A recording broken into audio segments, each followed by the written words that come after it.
Hello everyone, welcome to the portal. Hi Vikrant, hello Purva, Prachi, Sayali, Himanshu. Good evening all of you. Prathamesh, good evening. Snehal, Vedika, good evening all of you.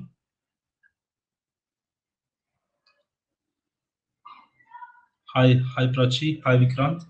Okay, so in today's class we are going to discuss about alcohol ethers, alcohol phenols and ethers. Which chapter was going on? तो यही वाला chapter हम लोग करने वाले हैं, ठीक है? या ठीक है, 5 बजे चैप्टर चालू हो जाएगा एकदम। 3 मिनट बचे हुए हैं अभी। तब तक सारे बच्चों को ज्वाइन कर लेने देते हैं। Let them join first. Hi Saurabh, good evening. Hello Abbas, good evening. Vikrant, good evening.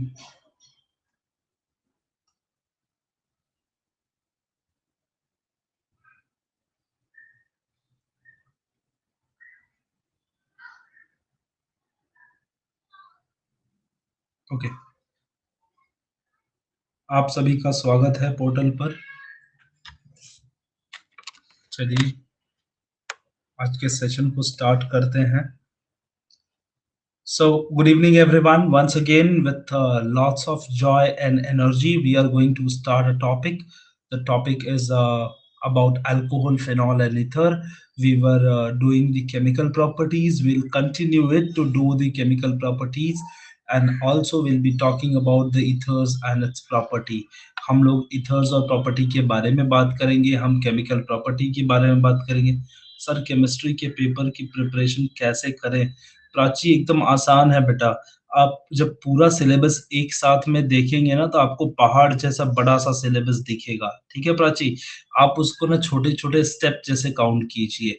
उसका छोटा छोटा स्टेप, जैसे अगर आपको कोई टॉपिक है, आपका कोई प्रिपरेशन कर रही है, मान लीजिए ऐसे पहाड़ जैसे, तो छोटे छोटे स्टेप से if you go up, no you will be able to climb it.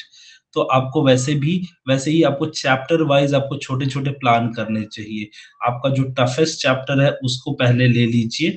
आपको जो ज़्यादा स्कोरिंग वाला चैप्टर है उसको पहले ले लीजिए और उसे पहले कर लीजिए। एक दिन में एक चैप्टर का टारगेट बनाएँगी तब भी एग्ज़ाम तक आराम से हो जाएगा। ठीक है प्राची? तो एक दिन में एक चैप्टर का टास्क रखिए, उसे पढ़िए पहले, पहले उसको पढ़िए अच्छे से, उसको रिवाइज़ कीजिए, डाउट उसके अंदर जो डाउट हैं वो डाउट नोट कर लीजिए और फिर उसके बाद क्या करिए कि उसके क्वेश्चन सॉल्व कीजिए, एक्सरसाइज़ के क्वेश्चन और बाकी क्वेश्चन सॉल्व कीजिए। तो जब आप ऐसे छोटे-छोटे स्टेप से आगे बढ़ोगे ना प्राची, तब आपको इतना बड़ा नहीं दिखेगा। कोई भी सिलेबस हो, अगर आप स्मॉल स्टेप्स के साथ आगे बढ़ोगे ना तो आप दूरी भी कवर कर लोगे और आपको टेंशन भी नहीं होगा, ठीक है? तो आप ऐसे करें, सर अब से स्टार्ट करके भी हो सकता है क्या? आसानी से हो सकता है एसजे, आसानी से हो सकता है, बिल्कुल आसानी से हो सकता है। मैंने बताया ना आपको कि अगर एक दिन में एक चैप्टर भी आप अच्छे से रिवाइज़ करते हो तो 16 दिन, only 16 days needed. Only 16 days needed. अगर आप टॉप 10 चैप्टर करना चाहते हो तो ओनली 10 डेज नीडेड। केमिस्ट्री कोई बड़ी बात नहीं है बेटा, सिर्फ आपको क्या करना है, ध्यान लगाना है कि आपको क्या करना है। You need to set your goals first. अगर आपका लक्ष्य, आपको वो कहावत है ना, अर्जुन को मछली की आंख दिखेगी ही नहीं तो तीर कैसे चलाएगा? तो पहले you have to decide your aim. आपका लक्ष्य कहाँ है वो डिसाइड करना चाहिए। फिर अभी तक विलियमसन सिंथेसिस नहीं हुआ ना? विलियमसन सिंथेसिस इसमें नहीं हुआ अभी तक शायद। यस, ठीक है, चलिए चालू करते हैं। चलिए सारे बच्चे आ चुके हैं। Welcome all of you on this portal once again and good evening all of you. Okay, let's start this session and मैं पहले अपने बारे में बता दूं क्योंकि बहुत सारे नए बच्चे हैं। तो मेरा नाम रविशंकर प्रजापति है और मैंने मास्टर्स किया है बेटा, मास्टर्स बीएड, और तकरीबन 10 साल के एक्सपीरियंस के साथ मैं आप सभी को सिखा रहा हूं यहाँ पर।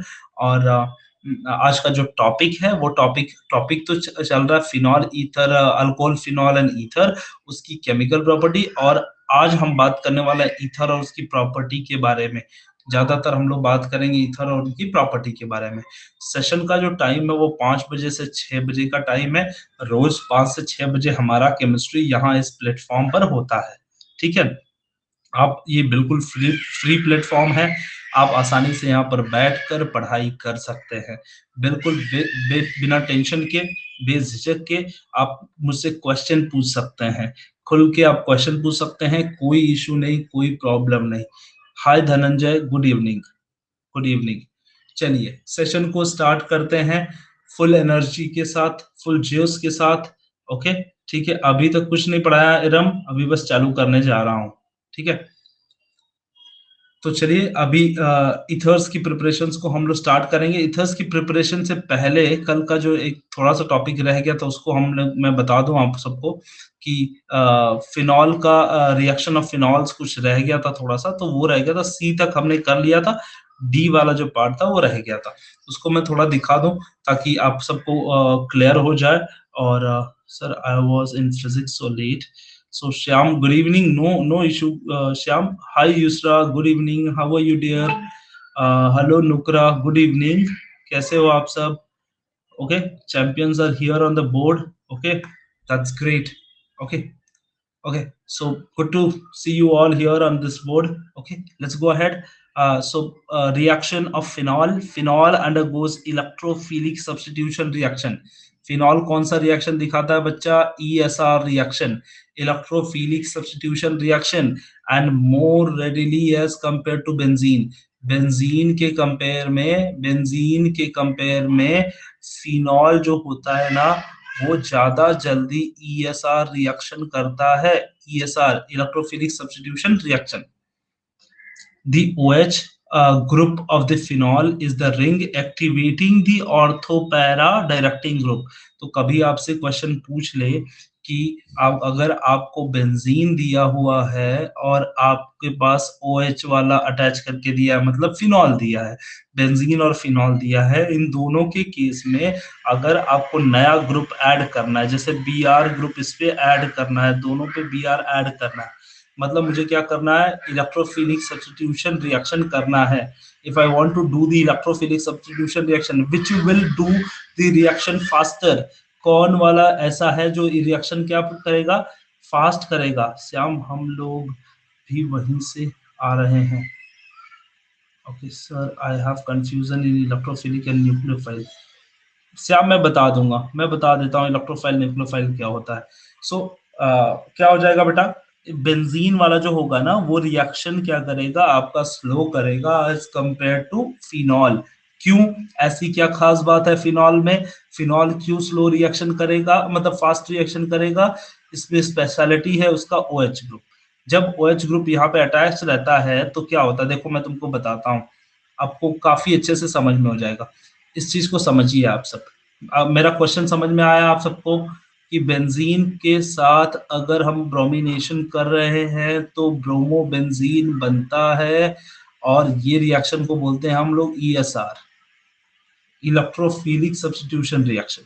ठीक है, और फिनॉल के साथ भी, फिनॉल में भी हम लोग ब्रोमोनेशन करते हैं और इसमें भी ESR होता है, और यहाँ पर फिनॉल के केस में भी ब्रोमोबेंजीन अटैच होता है, मतलब ब्रोमीन अटैच हो जाता है।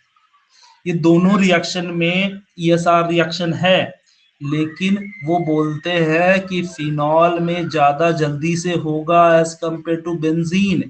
इसका कारण क्या है, इसका रीजन क्या है, क्यों ऐसा होता है? तो देखो इसमें क्या होता है, बेंजीन में ऑर्थो एंड पैरा ग्रुप को एक्टिवेट करने के लिए कोई इलेक्ट्रॉन नहीं होता। So there is a no activation occur in case of benzene for ortho and para group, but यहाँ पर ऑलरेडी OH होने की वजह से ये नीचे आता है और बॉन्ड टूटता है, नेगेटिव चार्ज यहाँ आता है, अंदर जाता है, फिर नेगेटिव चार्ज यहाँ आता है, बॉन्ड बाहर आता है, नेगेटिव चार्ज यहाँ आता है। ये वाली चीज आप देखे ही होंगे कि रेजोनेंस होता है, और रेजोनेंस होता है तो OH होने की वजह से इनके जो ऑर्थो और मेटा पोजिशन क्या होता है? एक्टिवेट। मेरे से पूछ रहा हूँ, क्या बोल रहे हैं? वॉइस लाउड करिए ना सर। वॉइस नहीं है अच्छे से? वॉइस आ रही है बराबर से? मेरी वॉइस आ रही है? हाँ, तो ये क्या बनता है बेटा, फिनॉल के केस में एक्टिवेटिंग ग्रुप बन जाता है। फिनॉल के केस में एक्टिवेटिंग ग्रुप बन जाता है, इसीलिए फिनॉल जल्दी रिएक्शन करता है। ये चीज आपको याद रखना है, ये चीज आपको याद रखना है कि फिर खान एक नंबर आवाज आ रही है sir. Thank you Khan, thank you so much. तो फिनॉल के केस में एक्टिवेटिंग रिएक्शंस होता है, दैट ये चीजें आपको बड़े अच्छे से ध्यान देनी है। देखो बच्चा, मैं आप लोगों को एक और चीज बता देता हूँ। बहुत सारे बच्चे नए हैं इस पोर्टल पे, उन्हें शायद लग रहा हो कि बोरिंग लग रहा है या ऐसा कुछ कर रहा है। मैं आपको बोलता हूँ बेटा, सिर्फ 10 मिनट, 10 से 15 मिनट आप इस पोर्टल पे रुकिए, आपको समझ में खुद ही आने लगेगा। क्योंकि आप नए हो इस टॉपिक के लिए, इसलिए आपको ऐसा लग रहा है। आप अपना सिर्फ कीमती 10 से 15 मिनट दीजिए बेटा, ऐसे ही आंख बंद करके क्लिक करके चालू करके छोड़ के चले जाओगे तो आपको बिल्कुल समझ में नहीं आएगा। सिर्फ 10 मिनट दीजिएगा, 10 से 15 मिनट देखिएगा, आपको सारे टॉपिक में लिंक में आप आ जाएंगे, कोई इशू नहीं है। लिंक में आने के लिए आपको इतना टाइम नहीं लगेगा, ठीक है। तो आप पोर्टल को, मैं जितने भी बच्चे यहाँ पर हैं मैं उनसे रिक्वेस्ट करता हूँ कि पोर्टल पे बने रहिए बेटा। पोर्टल पे जब रहोगे तब आपको समझ में आएगा। आप सिर्फ लॉगिन करोगे और सोचोगे कि तुरंत 2 मिनट में समझ में आ जाए, बिल्कुल नहीं होता बेटा, ये किसी के केस में भी नहीं होता है, ठीक है। तो हम लोग बात कर रहे हैं हेलोजिनेशन रिएक्शन की, हेलोजिनेशन ऑफ फिनॉल। जब फिनॉल का हेलोजिनेशन करते हैं, फिनॉल बेंजीन के कंपेयर में ज्यादा फास्ट होता है।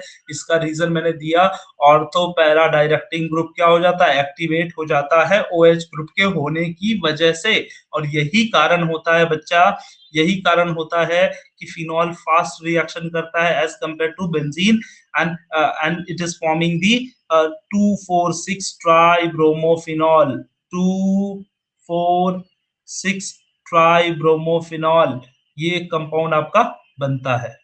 2,4,6 ट्राइब्रोमोफिनॉल नाम का कंपाउंड बनता है। If the reaction is carried out in a solvent, अगर रिएक्शन को कैरिड आउट करते हैं in solvent lower polarity than the water, such that the chloroform, if we are having the chloroform which is having very lower polarity, CCl4 which is having even low polarity, carbon disulfide low polarity, मतलब ये देखो water के presence में किया था ना हमने, water के प्रेजेंस में थी, ये पोलार था बेटा, पोलार। तो पोलार के प्रेजेंस में करोगे तो क्या होगा, और नॉन पोलार के प्रेजेंस में करोगे तो क्या होगा, वही दोनों का डिफरेंस बताया है।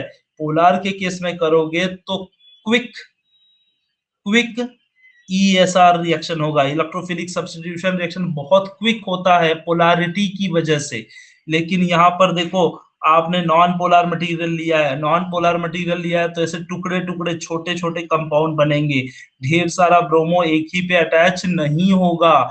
इसमें देखो तीन तीन ब्रोमो एक ही पे अटैच हो गया, इसका मतलब बहुत ज्यादा जल्दी से ESR रिएक्शन हुआ है, इलेक्ट्रोफिलिक सब्स्टिट्यूशन रिएक्शन, ठीक है।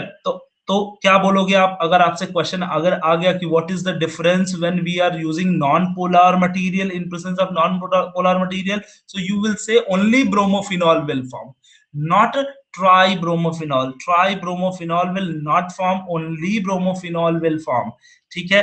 दोनों केस में फर्क है, बिल्कुल आपको फर्क समझना है अच्छे से, क्योंकि एग्जामिनर क्वेश्चन ऐसे पूछेगा। देखो ऐसे क्वेश्चन आएगा, आपको गूगली देगा फिर क्वेश्चन, समझ लेना। ये देखो OH है और ऐसे Br2 लिख देगा और यहाँ पर लिख देगा CS2। एक हमारा चैंपियन स्टूडेंट क्या करेगा, हमारा कोई चैंपियन स्टूडेंट ऐसा लिख के आ जाएगा और उस चैंपियन स्टूडेंट को मार्क्स मिल जाएगा 0। एक मेरा चैंपियन स्टूडेंट कोई होगा, वो ऐसे लिख के आ जाएगा, बोलेगा सर ने तो सिखाया था ट्राइब्रोमो फिनॉल बनेगा ऐसा। बट हर बार नहीं बनता बेटा, ट्राइब्रोमोफिनॉल नहीं बनता यहाँ पर। क्यों? क्योंकि यहाँ पर आपने नॉन पोलर मटेरियल लिया है।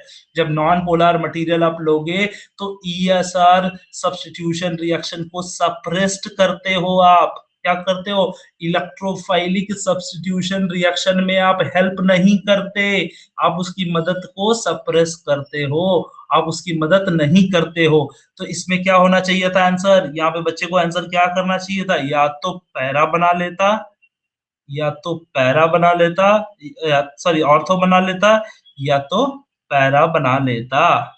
समझ में आया? तो मोनो सब्स्टिट्यूटेड मतलब सिर्फ ब्रोमो फिनॉल बनेगा, नॉट 2,4 2,4 6 ट्राई ब्रोमोफिनॉल नहीं बनेगा। लेकिन वहीं पर एग्जाम में अगर दे दिया OH है और Br2 है और एरो पे आपकी बार H2O लिख दिया है, हाँ, तो आपको इतना ज्यादा अलर्ट रहना है कि 2,4 6 ट्राई ब्रोमोफिनॉल बनाना है। आई होप सारे मेरे चैंपियन समझ गए होंगे कि मैं किस बारे में बात कर रहा हूं। बताइए मुझे, समझे कि नहीं समझे? Just tell me whether have you understood or not.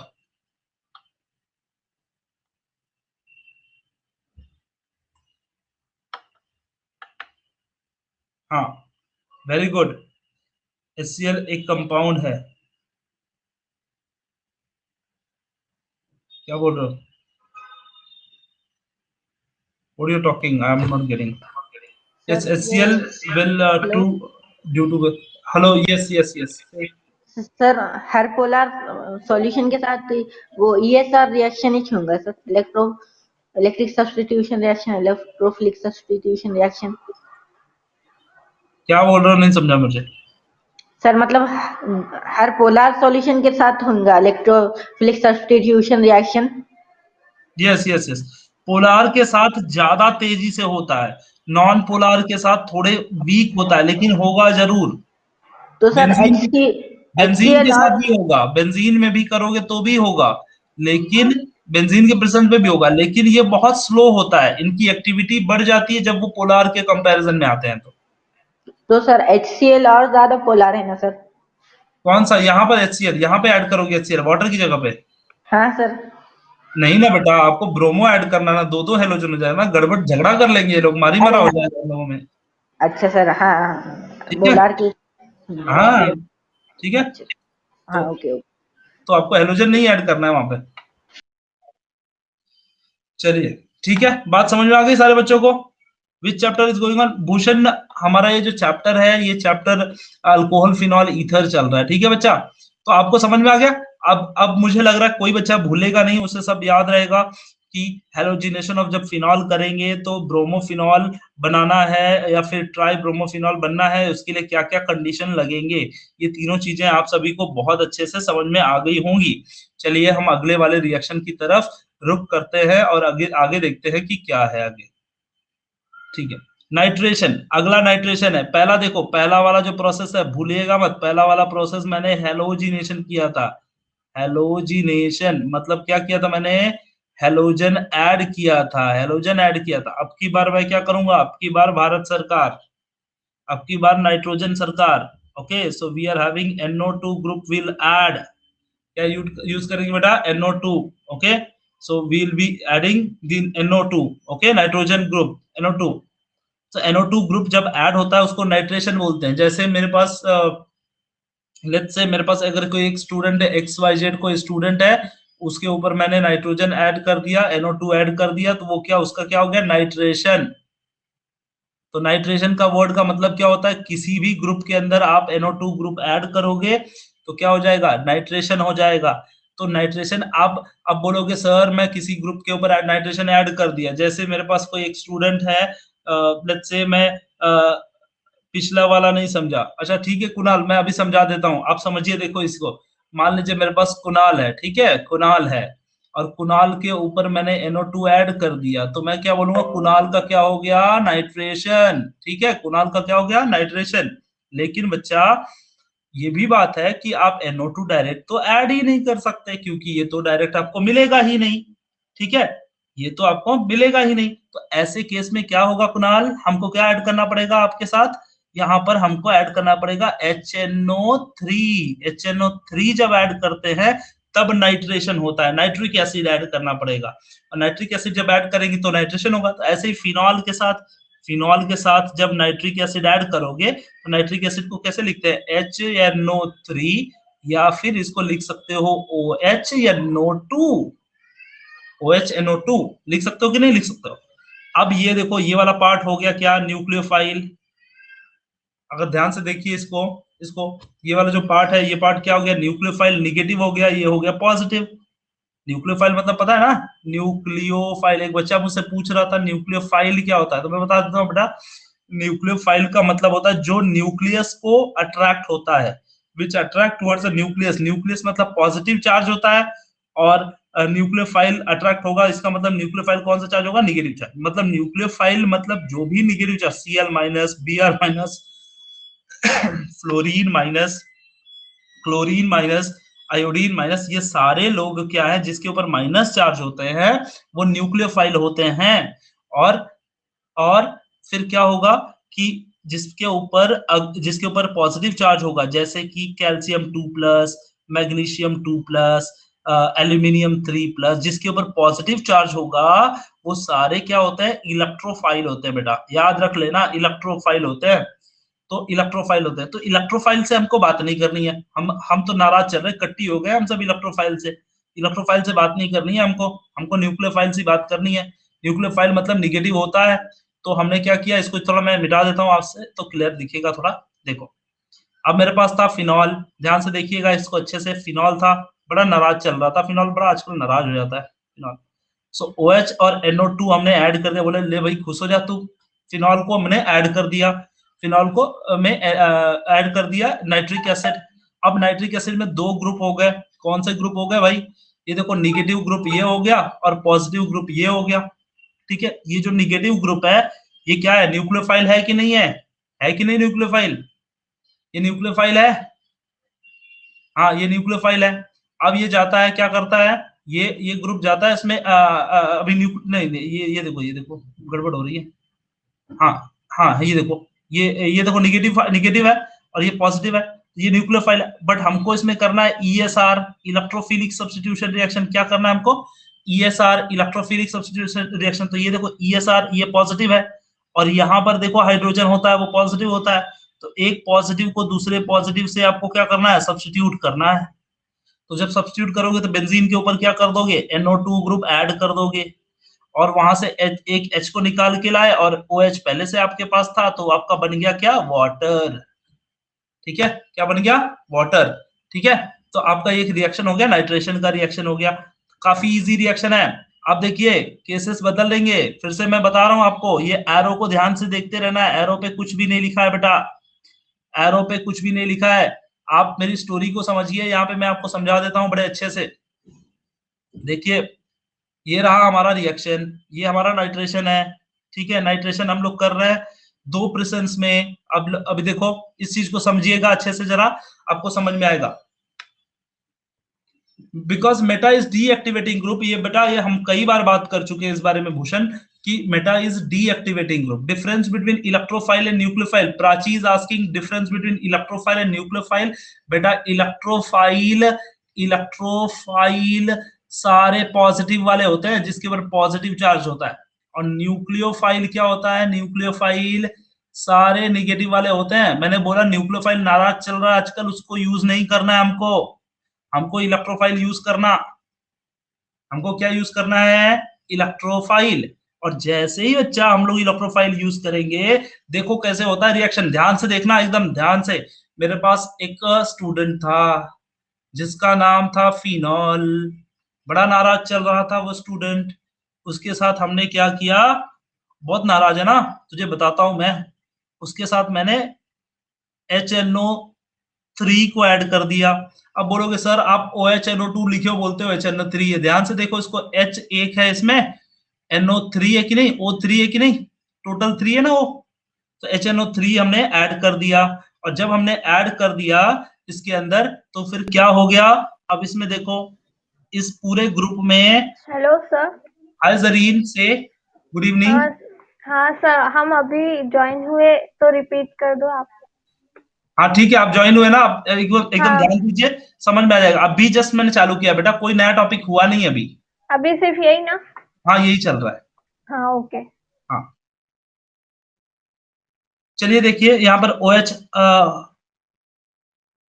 OH हमने ऐड किया। ठीक है, OH हमने ऐड किया। अभी देखो यहाँ पे क्या है, OH क्या है? निगेटिव है, ये निगेटिव हो गया। ये NO2 क्या है? पॉजिटिव है। मैंने बोला इलेक्ट्रोफिलिक सब्स्टिट्यूशन रिएक्शन होना चाहिए, ESR, इलेक्ट्रोफिलिक सब्स्टिट्यूशन रिएक्शन। मतलब इलेक्ट्रोफाइल कौन होगा? जो पॉजिटिव है, मतलब ये बंदा क्या है? इलेक्ट्रोफाइल है, और इसके पास हाइड्रोजन होता है, ये NO2 जाता है इसके पास, बोलता है भाई तू भी इलेक्ट्रोफाइल, मैं भी इलेक्ट्रोफाइल, चलो सब्स्टिट्यूट कर लेते हैं। तो ये यहाँ पे NO2 के पास जाता है, H के पास जाता है, H को सब्स्टिट्यूट करके इसके पास लेके आ जाता है।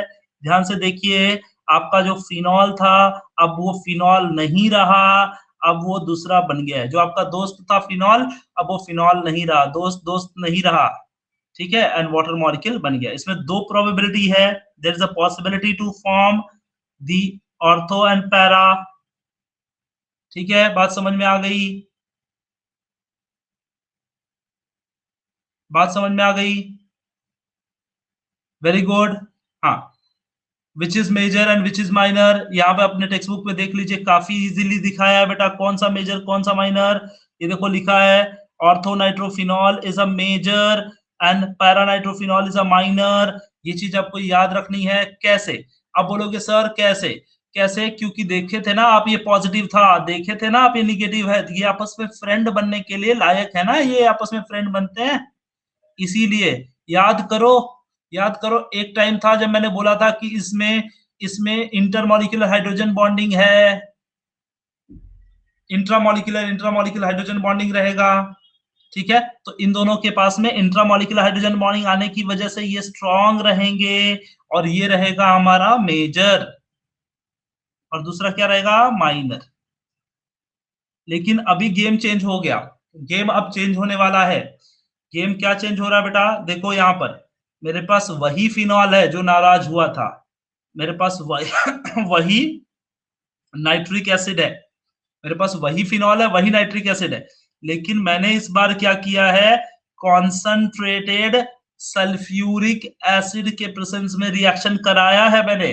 क्या कराया मैंने? कॉन्संट्रेटेड सल्फ्यूरिक एसिड के प्रेजेंस में। अब आप अच्छे से जानते हो कि सल्फ्यूरिक एसिड कितना ज्यादा पोलैरिटी है, कितना ज्यादा पोलर है, और ये क्या करेगा? इस रिएक्शन को एक्सीड कराएगा, और आपको क्या बन जाएगा? पिक्रिक एसिड, सॉरी ट्राइनाइट्रोबेंजीन, ट्राइनाइट्रोफिनॉल बन जाएगा, NO2 ट्राइनाइट्रो।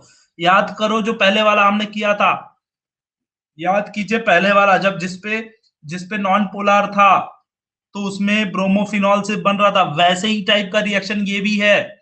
आप अपने टेक्स्ट बुक में बिल्कुल ध्यान रख लेना है, 3 ब्रोमीन वाला। यस, यहाँ पर भी आपको यूज करना है, 3 मोल यूज करना पड़ेगा बेटा, 3 मोल, यहाँ पे 3 मोल नहीं, यहाँ पे 3 मोल, ठीक है। यहाँ पे 3 मोल यूज करोगे, आपको सब्स्टिट्यूशन मिलेगा, 3Br वाला बन जाएगा। ऐसे 3 नाइट्रो वाला भी बनता है, कब? जब कॉन्सेंट्रेटेड सल्फ्यूरिक एसिड यूज करोगे तब। CS2 यूज करते थे जरीन, जब CS2 यूज करते थे तब, अभिषेक अभिषेक ने पूछा है, CS2 यूज करते थे तब ये क्या बनता था? CS2 जब यूज करते थे तब ये बनता था ओनली ब्रोमोफिनॉल, लेकिन अब ये अलग बन रहा है। आई होप ये चीजें समझ में आ रही हैं आपको। सर हाय जरीन से, ये क्या बोलते, तो जो ये रिएक्शन हो रही है ये न्यूक्लियोफिलिक है ना? नहीं नहीं, कौन सा न्यूक्लियोफिलिक है? ESR चल रहा है बेटा, इलेक्ट्रोफिलिक सब्स्टिट्यूशन रिएक्शन।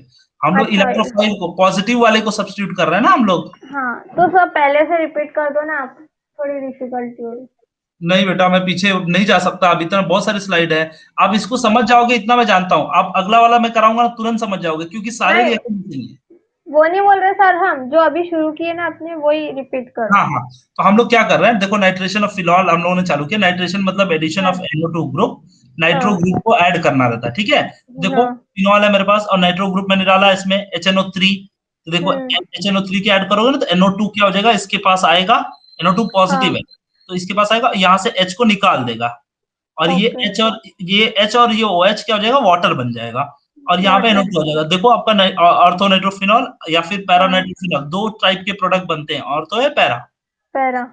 वही चीज अगर देखोगे आप कॉन्सेंट्रेटेड सल्फ्यूरिक एसिड के प्रेजेंस में जब करोगे ना, वही वही रिएक्शन। वही रिएक्शन, वैसे ही रिएक्शन हाँ कॉन्सेंट्रेटेड सल्फ्यूरिक एसिड के प्रेजेंस में करोगे तो बेंजीन के तीनों कोनों पे अटैच हो जाएगा, देखो ढेर सारा हाँ ऑक्सीडेशन हो जाएगा, समझ रहे हो? हाँ। हाँ, तो नाइट्रेट ये दोनों एसिड। चीज समझ में आ गई आपको। एक हाँ बिना बिना कैटलिस्ट के, देखो यहाँ पे कोई कैटलिस्ट नहीं यूज किया मैंने, और एक हाँ। कैटलिस्ट यूज किया। जब कैटलिस्ट के प्रेजेंस में यूज करोगे तो रिएक्शन फास्ट हो जाता है, और उसी पे एक ही पे रिएक्ट हो जाएगा सब, सब वो 3 कोनों में। तीनों आ जाए, समझा? हाँ हाँ। और इसका नाम है picric acid, picric acid, picric acid. ठीक ओके। है। तो कभी कभी आता है कि prepare how you will prepare the picric acid, तो आप ऐसा लिखना फिनॉल, फिनॉल में नाइट्रेशन करना है आपको सल्फ्यूरिक एसिड के प्रेजेंस में, तो पिक्रिक एसिड बन जाएगा। हाँ ठीक है, क्लियर है? ओके। हाँ, इसके पहले हम लोग जो किया था ना फर्स्ट वाला इसका फर्स्ट वाला, उसमें यहीं पे ब्रोमीन रहेगा, ब्रोमीन Br, ब्रोमीन, तो जहां पे हाइड्रोजन। NO2 ऐड होएगा वहां पे Br ऐड होएगा। हाँ समझ में आ रहा है? ओके। हाँ, यहाँ पे जैसे ब्रोमीन आएगा, जहां जहां पे NO2 है वहां पे ब्रोमीन आएगा, क्योंकि ब्रोमिनेशन मतलब हेलोजिनेशन नाम था उसका। हाँ halogenation.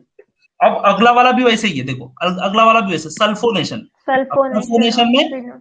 SO3H group, sulphonic acid group add करना है हमको। फिनॉल में क्या ऐड करना बेटा? Sulphonic acid. सल्फोन जब सल्फोनिक सल्फोनिक एसिड हम लोग ऐड करेंगे तो फिर क्या हो जाएगा, देखो आई थिंक कट गया, sulphonic acid, sulphonic acid use करेंगे, और सल्फोनिक एसिड यूज करेंगे तो फिर कैसे होगा, OHSO3H। जब सल्फ्यूरिक एसिड क्या होता है, H2SO4, इसको ब्रेक करोगे तो OHSO3H बन जाएगा, ठीक है, OHSO3H। और जब OHSO3H बन जाएगा तो ये देखो, ये पॉजिटिव है ये नेगेटिव है, फिर से ESR reaction, electrophilic substitution reaction. और देखो सल्फोनिक एसिड कहाँ जाएगा, ये वाला जाएगा बेंजीन के ऊपर, यहां से H को रिप्लेस करेगा और खुद जाकर अटैच होगा। देखो दो प्रोडक्ट बने कि नहीं बने? ठीक है, याद रखना है आपको, डिफरेंट टेम्परेचर लगे, 293 केल्विन पे रहेगा तो ये प्रोडक्ट बनेगा, और ये 373 केल्विन पे दूसरा प्रोडक्ट बनेगा। ओके हाँ, कैटलिस्ट रिएजेंट में क्या डिफरेंस है? सी कैटलिस्ट और रिएजेंट में डिफरेंस ये है ना बेटा, शमाल कदम, शमाल कैटलिस्ट और रिएजेंट में ये डिफरेंस है बेटा कि जब कैटलिस्ट आप यूज करते हो तो वो रीजनरेट होके, मतलब दोनों देखो, दोनों रिएक्शन में पार्ट लेते हैं, पहली बात, दोनों रिएक्शन में पार्ट लेते हैं, लेकिन कैटलिस्ट क्या होता है, वापस प्रोडक्ट में आके रीजनरेट हो जाता है, वापस बन जाता है, रीजनरेट हो जाता है। लेकिन रिएजेंट जो होता है वो नया प्रोडक्ट बन जाता है, रिएजेंट जो होगा वो नया प्रोडक्ट बन जाएगा। जैसे A+B को यूज किया और उसमें सम कैटलिस्ट C ऐड किया, तो ये जो C है ना, ये वापस फॉर्म हो जाएगा, यहाँ पे कुछ नया नहीं, मतलब C चेंज नहीं होगा, लेकिन लेकिन अगर C रिएजेंट होगा ना तो C का क्वालिटी भी चेंज हो जाएगा, C भी चेंज हो जाएगा ऐसा। I hope it is making sense. Okay, so sulfonation. After sulfonation, we can see the next reaction is Reimer-Tiemann reaction. Reimer-Tiemann reaction. Reimer-Tiemann reaction. Reimer-Tiemann reaction. Yeah, Reimer-Tiemann reaction. People say, but it is a Reimer-Tiemann reaction. Okay, Reimer-Tiemann reaction काफी easy reaction है. जितना नाम danger लग रहा है उतना easy है इसमें. So what will happen when phenol is treated with chloroform in presence of base? When phenol is treated with chloroform in presence of base, it will form sodium phenoxide with a methylene chloride group का एक intermediate बनता है। मतलब ये देखो CHCl3 था, वो जाके इस पे ऐड हो जाता है, इस पे ऐड हो जाता है, और आपको क्या बन जाता है, एक इंटरमीडिएट बनता है। And if it is excess NaOH is adding, Iram is from home, I'm right, Iram क्या बोल रहे हो बेटा, कौन सी बातें कर रहा, समझ में नहीं आ रहा। चलिए ठीक है, इंटरमीडिएट, इंटरमीडिएट जब इसमें ऐड करते हो आप तो फिर क्या हो जाता है कि this will form the aldehyde, ये ग्रुप क्या हो जाता है, फिनॉक्साइड अल्डिहाइड ग्रुप बन जाता है। और फिर जब वाटर के एसिडिक एसिडिक नेचर में जब ट्रीट करते हो, H+ नेचर या फिर H3O+ नेचर में ट्रीट करते हो, तो अब आपका बनता है सैलिसाइल aldehyde. So this reaction is what? Reimer-Tiemann reaction. Reimer-Tiemann reaction is a reaction which is used to prepare the salicyl aldehyde from phenol. Phenol से salicyl aldehyde, मतलब जो फिनॉल होता है ना, फिनॉल, ये फिनॉल है, इसके एक ग्रुप पे CHO ग्रुप ऐड करने के लिए बना होता है। इस रिएक्शन का नाम होता है Reimer-Tiemann reaction. Reimer-Tiemann reaction. Okay, so Reimer-Tiemann reaction. So here we can say the OH phenol. Phenol is treated with CHCl3 in aqueous NaOH. You are getting the intermediate.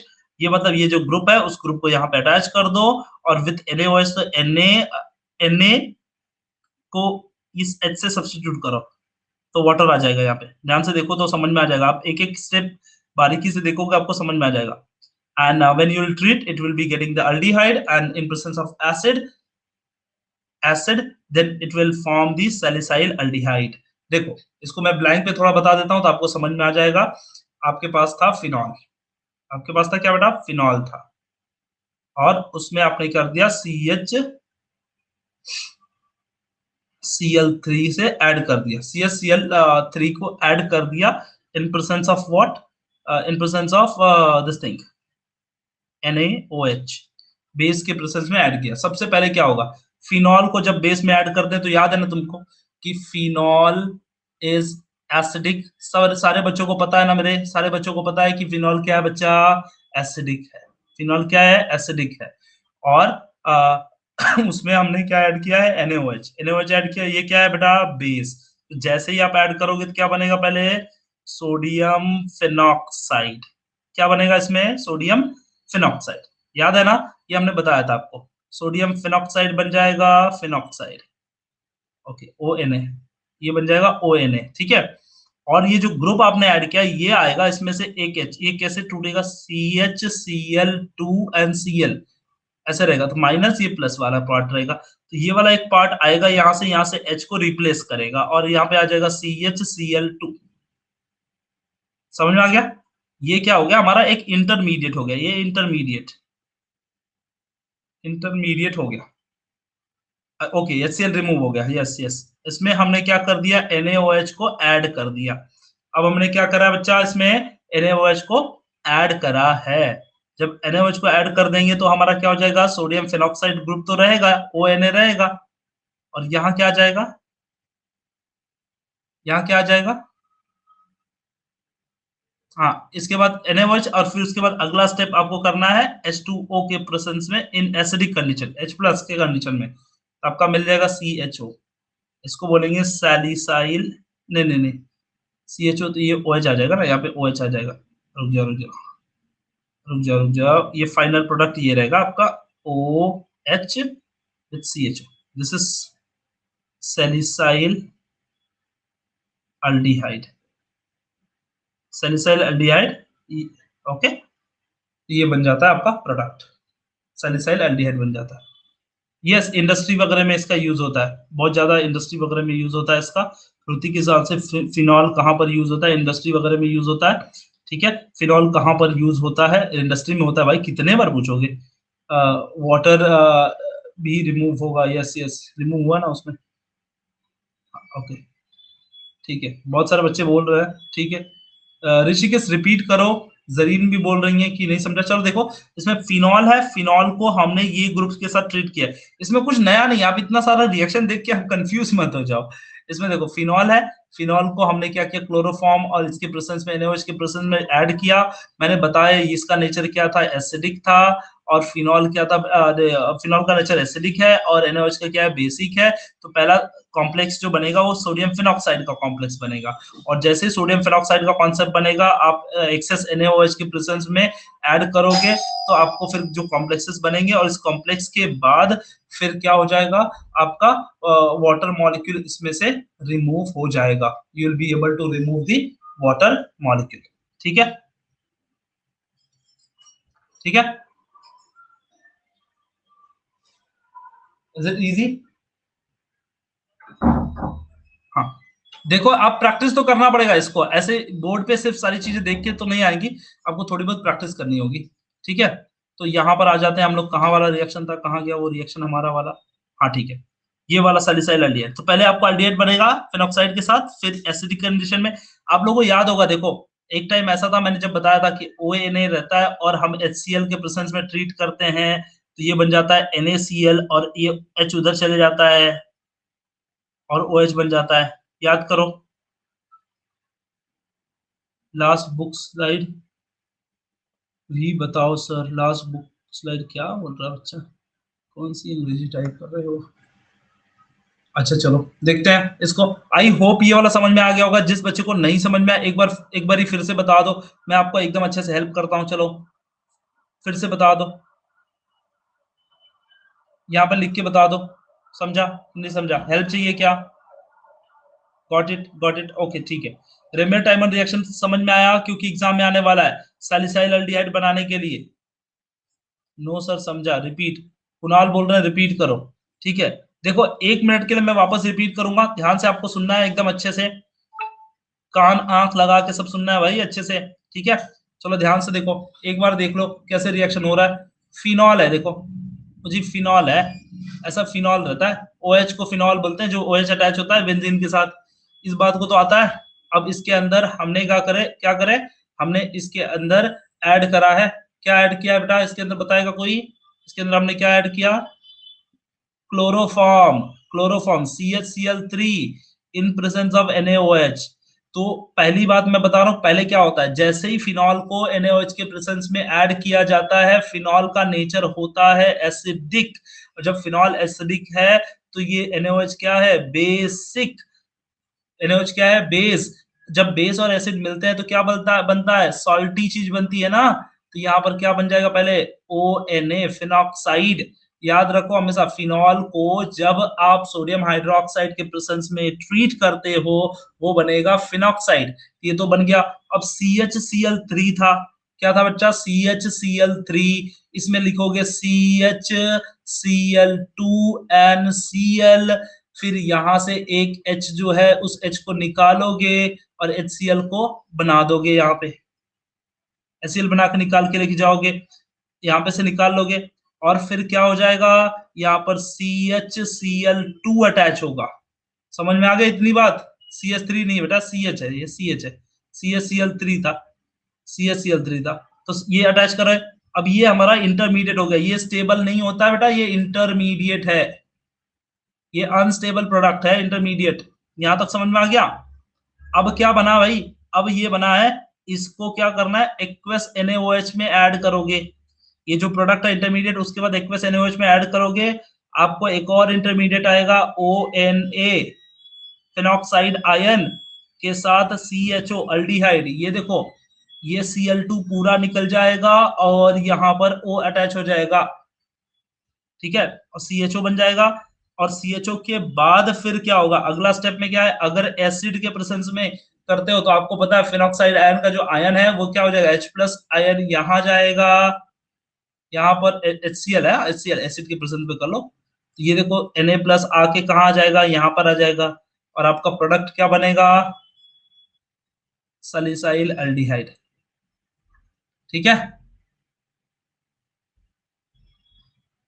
हाँ, ये फिर से नहीं, एक्सेस में था बेटा, ये फिर से हमने नहीं किया, यही वाला NaOH था, यही वाला, बट ये एक्सेस में था, ज्यादा क्वांटिटी में था यूस्ट्रा, हम लोगों ने वापस ऐड नहीं कर रहे हैं, हमारे पास वही था, एक्सेस में था। सर सैलिसिलिक बनने के बाद फिर से H2O रिएक्शन, क्यों भाई H2O रिएक्शन, भाई H2O रिएक्शन, ये नहीं, ये सैलिसिल एल्डिहाइड नहीं बना है, ये फिनॉक्साइड, ये स्टिल अनस्टेबल, फिर एसिडिक वाटर है, वो वाटर ऐसा है जिसमें H+ आयन, देखो H3O लिखा हुआ है, H3O लिखा हुआ है, H3O आयन के प्रेजेंस में करोगे तब जाके आपका सैलिसाइल एल्डिहाइड बनेगा।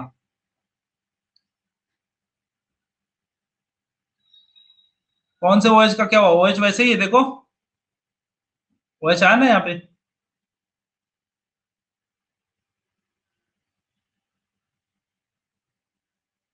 अच्छा ये Na लिया, अच्छा इसका Na लिया, OH का वाटर बना, ये H2O के साथ, इसका H के साथ वाटर बना ना, 2H निकल रहा है ना। आप 2 मिनट के लिए रिलैक्स होके उसके इस पे देखेंगे, आपको समझ में आ जाएगा, काफी इजी रिएक्शन है भाई, टाइम ज्यादा ये नहीं करना है बेटा, वेस्ट नहीं करना है इस पे, बहुत इजी रिएक्शन है, काफी इजी है, इस पे सिर्फ आपको फोकस करना है, ठीक है। चलिए आगे वाले रिएक्शन को देखते हैं, कोलबेज रिएक्शन, कोलबेज रिएक्शन, अभी ये भी काफी अच्छा रिएक्शन है, अगर आप लोग थोड़ा सा एक्टिव होके ध्यान देंगे तो इसे समझ जाएंगे कोलबेज रिएक्शन को।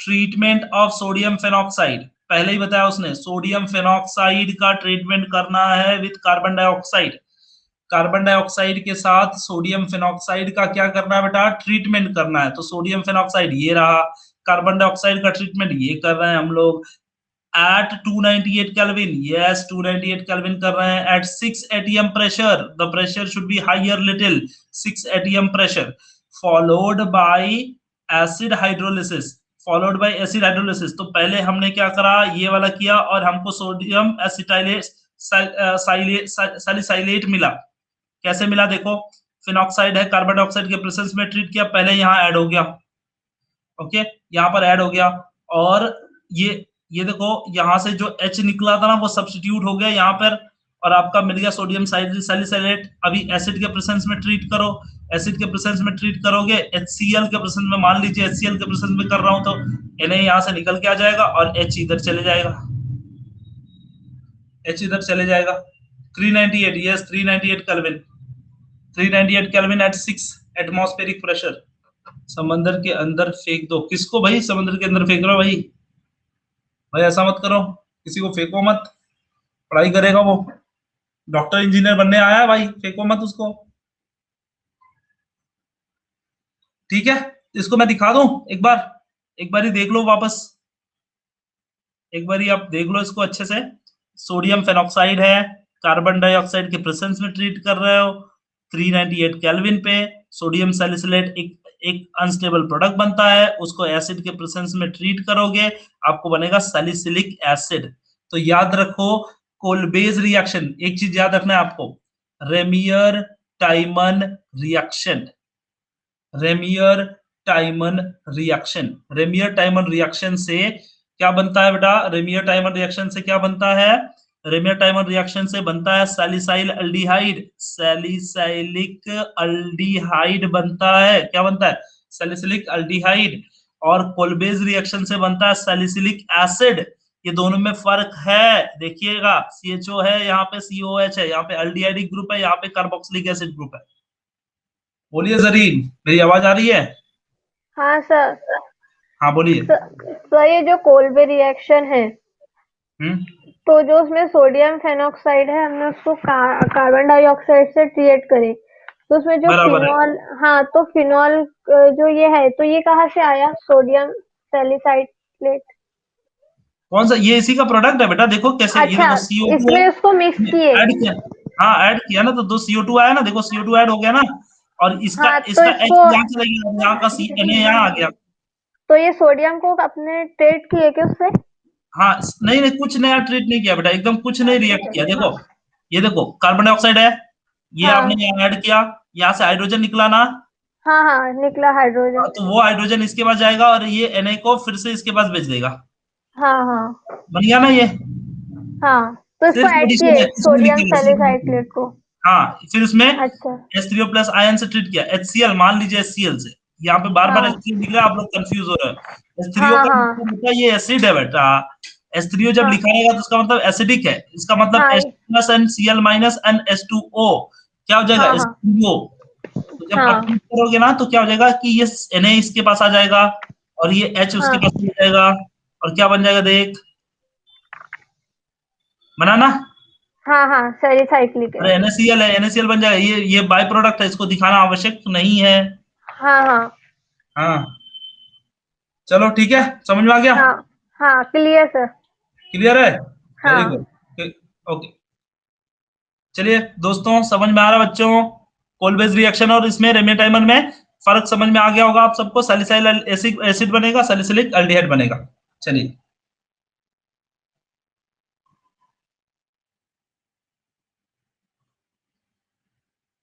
आगे चलते हैं अगले वाले रिएक्शन की तरफ। नेक्स्ट वाले रिएक्शन देखते हैं क्या है इसमें, काफी इजी है। देखिए ये वाला ऑक्सीडेशन ऑफ फिनॉल, फिनॉल का अब ऑक्सीडेशन करना है।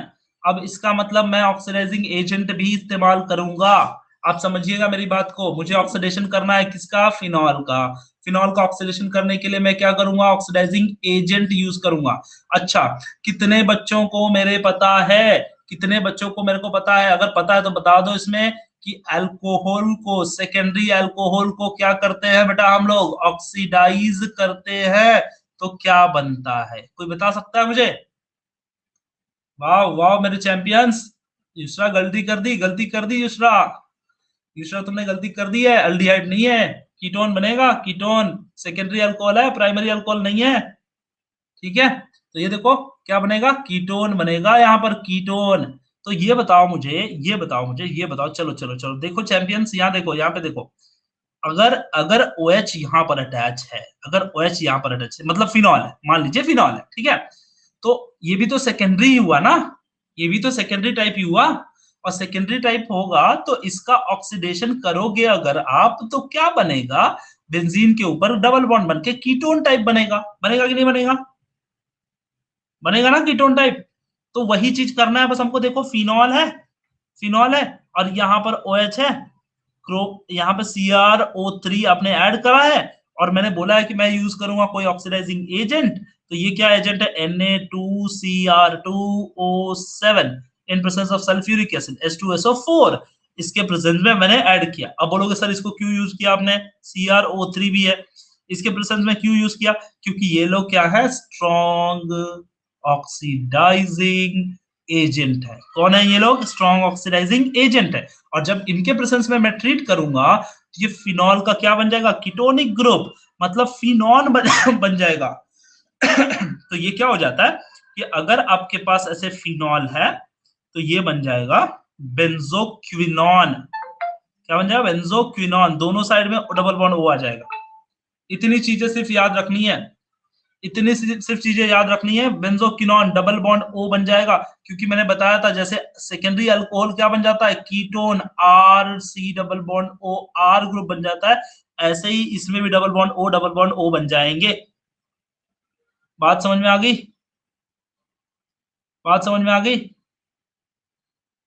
रिमूवल या फिर अगर अगर आप लोग थोड़े से एक्सपर्ट हो, अगर आप लोग थोड़े से एक्सपर्ट हो तो ऐसे भी दिमाग लगा सकते हो। देखो मैं थोड़ा बड़ा लिख के दिखा रहा हूं, थोड़ा सा आपको ऐसे दिमाग भी आ जाएगा। देखो ये बेंजीन है, यहां पर क्या था? ये ग्रुप था OH, यहाँ पर OH ग्रुप था। आपने क्या किया? यहाँ पर ऑक्सीडाइजिंग एजेंट इस्तेमाल किया और ये देखो हाइड्रोजन, रिमूवल ऑफ हाइड्रोजन भी तो ऑक्सीडेशन होता है। ये दोनों हाइड्रोजन निकल के क्या हो जाएगा? H2 निकल जाएगा और आपका सिर्फ O बचेगा। तो आप बेंजीन के ऊपर क्या बचेगा? आपका O बचेगा। समझ में आ रहा है? समझ में आ रहा है? इजी है, मेहनत करना है, थोड़ा सा प्रैक्टिस तो करनी पड़ेगी भाई, बिना प्रैक्टिस के नहीं हो सकता। नेक्स्ट आता है उसके बाद catalytic hydrogenation of phenol. Hydrogenation of phenol, catalytic hydrogenation of phenol. Phenol on catalytic hydrogenation gives cyclohexanol. क्या करता है? कैटालिटिक हाइड्रोजिनेशन जब होगा फिनॉल का तो क्या बनेगा? साइक्लोहेक्सेनॉल। मतलब ध्यान से देखना है बच्चा आपको, यहां पर क्या हो रहा है? यहां पर रिडक्शन हो रहा है, रिडक्शन। यहां पर क्या हो रहा है? रिडक्शन। अब ध्यान से देखिए, मैं इसको सिखाना चाहता हूं आपको, बहुत अच्छे से सिखाना चाहता हूं, आप लोग बिल्कुल ध्यान से देखिए। 7th वाला है, ध्यान से देखिए, कैटालिटिक हाइड्रोजिनेशन। हाइड्रोजिनेशन का मतलब क्या होता है? मैंने कितने बार बोला है? एशन, जिसमें वर्ड आ गया उसमें मतलब एडिशन समझ लेना उसको। क्या है? एशन मतलब एडिशन। क्या एशन करना है? हाइड्रोजन का एशन है, मतलब हाइड्रोजन का एडिशन है। हाइड्रोजन का क्या करना है? एडिशन है। तो आपके पास देखिए बेंजीन है, आप हीरो हो, चैंपियन हो। देखो आपके पास बेंजीन है, मैंने बोला है ना मेरे पास गाड़ी है, बंगला है, बैंक बैलेंस है और बेंजीन भी है। तो बेंजीन भी है ओके। और यहाँ पे मैंने 3 हाइड्रोजन को ऐड कर दिया, क्योंकि मैं पढ़ रहा हूं क्या? हाइड्रोजिनेशन।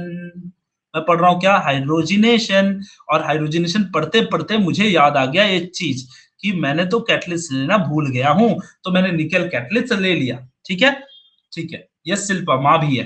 ठीक है, तो यहाँ पर कैटलिस्ट हमने यूज कर लिया, निकल कैटलिस्ट मैंने यूज किया और हाइड्रोजिनेशन किया। अभी क्या होगा? सिंपल सी बात है, बिल्कुल ध्यान देना है आप सबको। ये देखो, ये डबल बॉन्ड जो होता है ना वो अनसैचुरेटेड होता है। मैंने बोला है सबसे पहले जब मौका मिलेगा पहले डबल बॉन्ड टूटेगा। तो डबल बॉन्ड टूटता है, एक हाइड्रोजन इस कार्बन को, एक हाइड्रोजन इस कार्बन को, 6 हाइड्रोजन है हमारे पास, 6 हाइड्रोजन। ध्यान से देखना, फिर ये टूटेगा, देखो एक हाइड्रोजन इसको, एक हाइड्रोजन इसको, फिर ये टूटेगा, एक हाइड्रोजन इसको, एक हाइड्रोजन इसको। आपको क्या मिल जाएगा बेटा? साइक्लोहेक्सेनॉल। समझ में आया क्या किया मैंने? समझ में आया? हाँ, तो ये एक प्रोसेस है फिनॉल से अल्कोहल बनाने का। अल्कोहल बनाने का एक तरीका है। ये पहले फिनॉल हुआ करता था, इसमें मैंने हाइड्रोजन ऐड कर दिया, इसका हो गया हाइड्रोजिनेशन। और जब हो गया इसका हाइड्रोजिनेशन तो इस बंदे ने क्या किया? ये अल्कोहल बना दिया। क्या बना दिया? अल्कोहल बना दिया। समझ में आ रहा है? समझ में आ रहा है? एकदम आसान है, इजी है। बिल्कुल इजी है, एकदम इजी है, फुल एनर्जी के साथ रहोगे तो समझ में आएगा।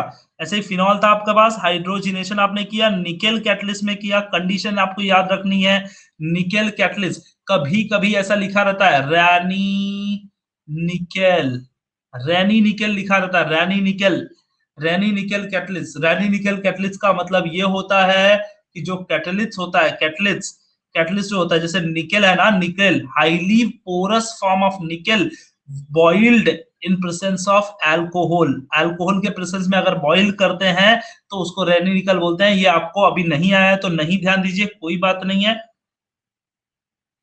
हाँ हाँ शिल्पा, बहुत अच्छी बात याद दिला दी तुमने, मैं देखता हूँ लेता हूँ, ठीक है। तो ये चीज समझ में आ गई आपको, रैनी निकेल कैटलिस्ट यहाँ पर यूज होगा, ठीक है। हाइड्रोजनेशन हमने करा लिए, अब आगे चलते हैं अगले वाली स्लाइड की तरफ, रुक करते हैं और समझते हैं विलियमसन सिंथेसिस। आज कोई बच्चा था मुझसे पूछ रहा था विलियमसन सिंथेसिस हुआ कि नहीं, तो देखो ये विलियमसन सिंथेसिस है। How do this Williamson synthesis works? Simple as well as mix ether. कोई ईथर है अगर आपके पास, सिंपल ईथर हो या मिक्स ईथर हो, सिंपल ईथर RX या मिक्स ईथर फॉर्म होता है, इसमें क्या बनता है, this is the process, Williamson synthesis is a process which is under which we are forming the ether। क्या बनाते हैं हम लोग इसमें, ईथर बनाते हैं। और कैसे बनाते हैं, अल्काइल हैलाइड यूज करते हैं और इसमें ट्रीट करते हैं सोडियम अल्कोक्साइड, सोडियम अल्कोक्साइड को ट्रीट करते हैं और ये NaX निकल जाता है और आपका बन जाता है ROR ईथर। देखो एकदम आसान है, मैं लिख के आपको बता देता हूं। जैसे मेरे पास क्या है, मिथाइल ब्रोमाइड है, मेरे पास मिथाइल ब्रोमाइड है और मैंने ना इसको विलियमसन सिंथेसिस से, विलियमसन सिंथेसिस यूज करके मुझे ईथर बनाना है। हाँ, तो मेरे पास मिथाइल ब्रोमाइड है और मैंने ऐड कर दिया sodium ethoxide, sodium ethoxide C2H5, देखो है ना सोडियम इथॉक्साइड, सोडियम इथॉक्साइड को मैंने ऐड कर दिया और जैसे मैंने ऐड कर दिया, एकदम आसान सा चीज है, NaBr फॉर्म हो जाएगा सॉल्ट और आपका बन जाएगा CH3O C2H5 प्लस NaBr और ये बन गया है आपका ईथर। क्या बन गया है ये, ईथर।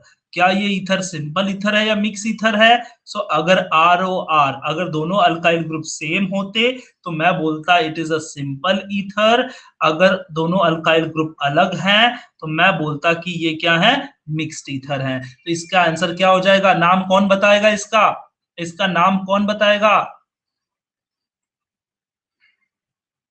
इसका नाम बताइए।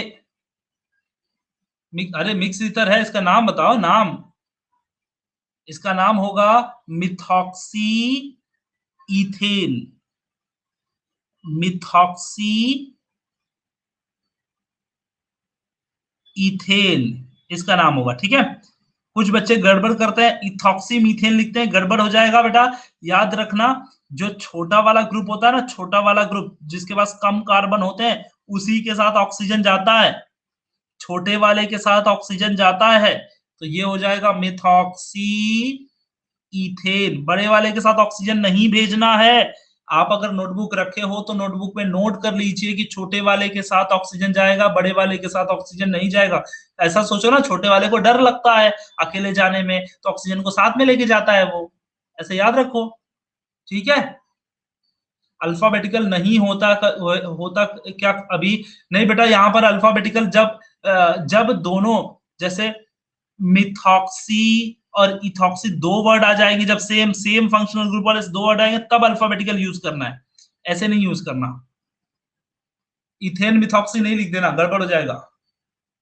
अल्फाबेट तब आएगा जब दोनों के फंक्शनल ग्रुप सेम हो, समझ में आया।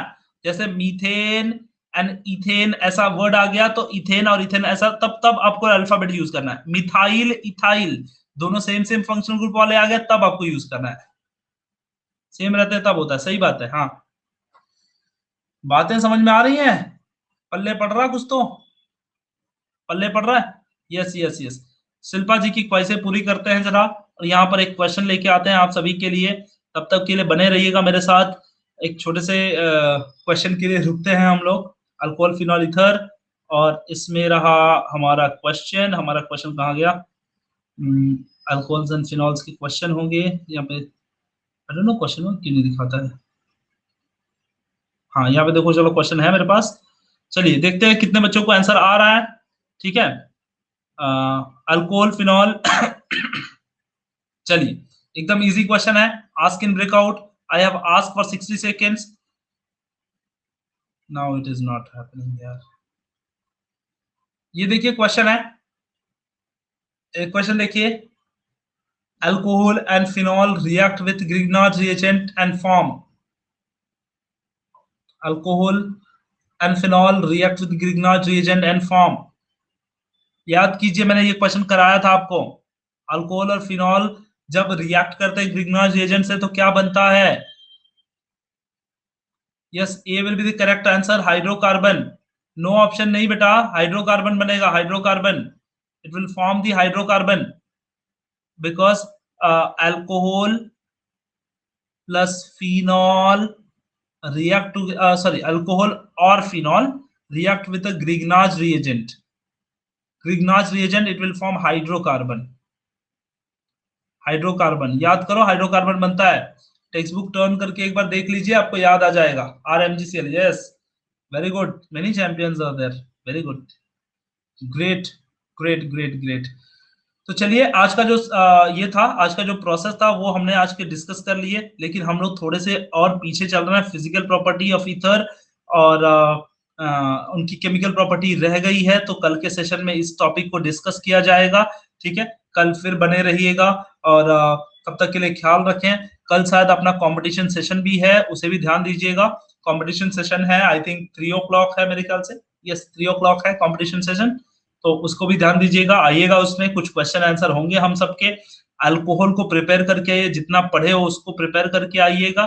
ठीक है, तो तब तक के लिए थैंक यू सो मच, धन्यवाद, आप सभी का आभार, आप सभी ने ज्वाइन किया। ओके ठीक है, चलिए कल मुलाकात होगी, फिर 3 बजे का है कंपटीशन सेशन और 5 बजे हमारा जो रेगुलर क्लास है वो है। ठीक है, तो चलिए थैंक यू सो मच।